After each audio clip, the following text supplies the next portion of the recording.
કૃષ્ણ, જય માતાજી। કેમ છો બધા? મજામાં? તો સ્વાગત છે તમારા બધાનું આજના એક નવા વિડીયોમાં। અને અત્યારે ચોકડીયાલમાં 5:30 થઈ ગયા છે અને વ્લોગ મોડો બહુ ચાલુ કર્યો છે। હમણાં તો અમારે એમ જ થાય છે કે વ્લોગ મોડો ચાલુ થાય છે ને કાં તો વ્લોગ બનાવવાનો વારો જ નથી આવતો, કેમ કે કામે એટલું બધું હોય ને દિવસ એટલા ટૂંકા થાય છે એટલે કંઈ સમય નથી મળતો, એટલે અમારા વ્લોગે હમણાં તો બહુ ઓછા આવે છે એમ। ને અત્યારે ચોકડીયાલમાં મેં કીધું 5:30 થઈ ગયા છે ને, તો હવે જો મારે રસોઈ બનાવવાનો ટાઈમ થઈ ગયો છે, તો હું રસોઈ વર્ગી જાઉં। અને મીસુબેન તો જો સ્કૂલેથી આવી અને સીધા વહી ગયા છે વાડીએ। આજે ટ્યુશનમાં નથી ગઈ ને પપ્પા જતા હતા ને કે મારે વાડીએ જવું છે, એટલે સીધી વાડીએ વહી ગઈ છે। અને મારે હાલત તો 5:30 થઈ ગયા છે, એટલે રસોઈ તો વહેલી જ હોય, એટલે રસોઈ બનાવી છે, તો હું મારા રસોઈએ વર્ગી છું। તો જો મેં હમણાં કીધું એમ કે મારે રસોઈ બનાવી છે એમ, તો રસોઈ બનાવી છે એટલે ચૂલો અહીંયા લઈ લીધો છે અને ચૂલામાં જો તાપ કર્યો છે, ચૂલો થોડોક જગી જાય ને ત્યાં આપણે રસોઈની તૈયાર કરીએ। તો રસોઈમાં જો આજે મારે દહીં તીખારી બનાવી છે કે દહીં વઘાર એમ, તો જો અહીંયા લસણ, આદુ, મરચાં, લસણ નાખીને ચટણી ખાંડી નાખી છે અને એકદમ ઝીણી આપણે ડુંગળી સુધારી લઈએ। તો અહીં ડુંગળી સુધારી લો તો સરસ છે ને તાપ થઈ જાય પછી આપણે દહીંનો વઘાર કરી નાખીએ અને પછી બનાવી નાખીએ બાજરાના રોટલા। તો જો દહીં વઘાર બનાવવા માટે છે ને અહીંયા આપણે લોઢીમાં જો તેલ મૂકી દીધું છે અને હમણાં આપણું તેલ ગરમ થઈ જાય ને એટલે આપણે જો આ પેલા ડુંગળી અને લસણવાળી આ ચટણી છે ને, આદુ મરચાંની ને લસણની ખાંડેલી એ ચટણીને નાખીને પછી આપણે વઘાર કરીને પછી આમાં એડ કરી દઈશું એમ। તો હવે જો આપણું તેલ તાપ સરસ મજાનો થઈ ગયો છે એટલે આગળ તેલ ગરમ થઈ જાય પછી આપણે વઘાર કરી નાખીએ। સરસ મજાની છે ને લસણવાળી ચટણી અને ડુંગળીનો વઘાર કરી નાખ્યો છે અને એને થોડુંક પાક ચડવા દઈએ 2 મિનિટ અને પછી આપણે દહીંમાં એડ કરીએ। તો હવે આપણે છે ને આમાં થોડુંક સ્વાદ પ્રમાણે મીઠું નાખી દઈએ, એડ કરી દઈએ, થોડુંક હળદર નાખી દઈએ, થોડુંક ધાણા જીરું નાખી દઈએ અને ચટણી તો જો કે આપણે લસણવાળી ખાંડી એમાં ચટણી તો નાખી હતી, પણ આમાં એડ આપણે કરી દઈએ એટલે થોડુંક તીખાસવાળું થાય, તીખું હોય ને તો જ ભાવે। અને હવે સરસ જો આપણું આ બધું મેશ થઈ ગયું છે, ચડી ગયું છે, હવે આપણે એના દહીંમાં એડ કરી દઈએ।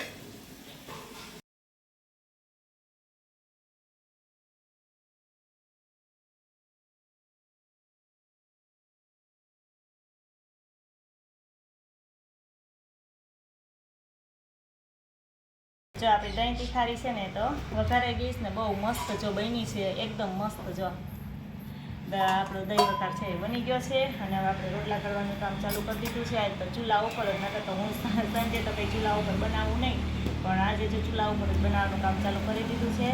તો રોટલા બધા ઉપર બનાવશે ને આપણે ચૂલા ઉપર, ચૂલાના રોટલા છે ને બહુ મસ્ત થાય એમ, એટલે આપણે ચૂલા ઉપર જ રોટલા બનાવવાનું કામ ચાલુ કરી દીધું છે અને ફટાફટ રોટલા બનાવી નાખીએ એટલે દહીં વઘાર ને રોટલા કે ખાવાની મજા આવે। શિયાળામાં તો આવી રીતે બધું એવું દેશી ખાવાનું હોય ને એટલે બહુ મજા આવે એમ શિયાળામાં।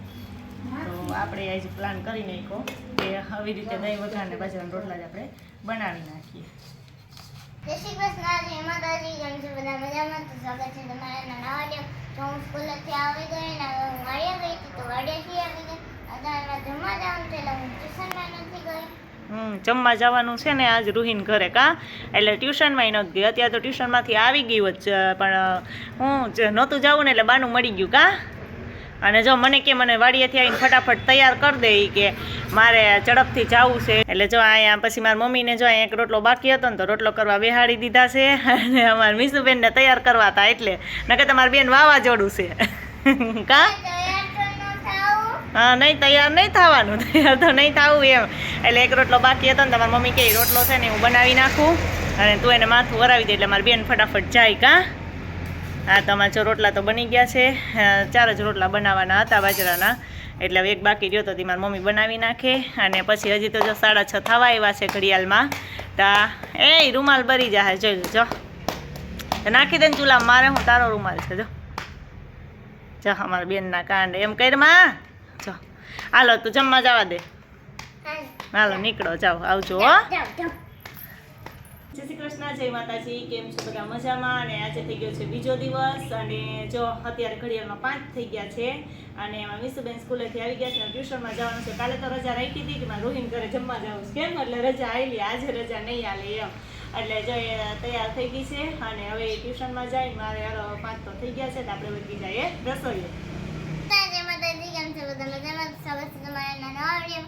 જો આજે થઈ ગયો છે બીજો દિવસ ને આજે હા, મારા મમ્મીને જમવા ગયા હતા તો રસોઈ જમવા ગયા હતા એમ મમ્મી અહીંયા આવીને તો મને સીધું પૂછી લીધું કા સ્કૂલે થઈને મમ્મી તે કે સાડી આમ પહેરી છે તું ક્યાં ગઈ હતી? હું ભાઈ ગામમાં જમવા ગઈ હતી. કેમ તું જમવા ગઈ હતી? અમારી બેનને એમ ન કહેવાય કે અમારે જમવા જવાનું છે તો બેને સ્કૂલે જવાનું બંધ રાખી દે કા એવું અમારી બેનનું ખાતું છે એમ. હા થોડા હમણાં હે ને મારે કોમેન્ટ આવે છે ને કે હે ને વિશુબેન તમારું ગામ કયું છે?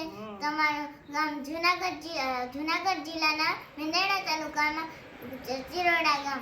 હા અમારે રોજે કોમેન્ટ હમણાં જોકે કોમેન્ટનો જવાબ તો ક્યારેક જ નથી આપતા બાકી કોમેન્ટનો જવાબ તો આપીએ જ છીએ કે જુનાગઢ જિલ્લાનું જે મેંદરડા તાલુકો છે ને એમાં અમારું ગામ છે. મેંદરડાથી 4 કિલોમીટર જ અમારું ગામ થાય છે કાં ચિરોડા અને ત્યાં અમારા મિસુબેન અહીં રહે છે કાં ચિરોડામાં. હા ચિરોડામાં. અને તમે આ બાજુ આવતા હોય તો ચોક્કસ મિસુબેનને મળવા આવજો.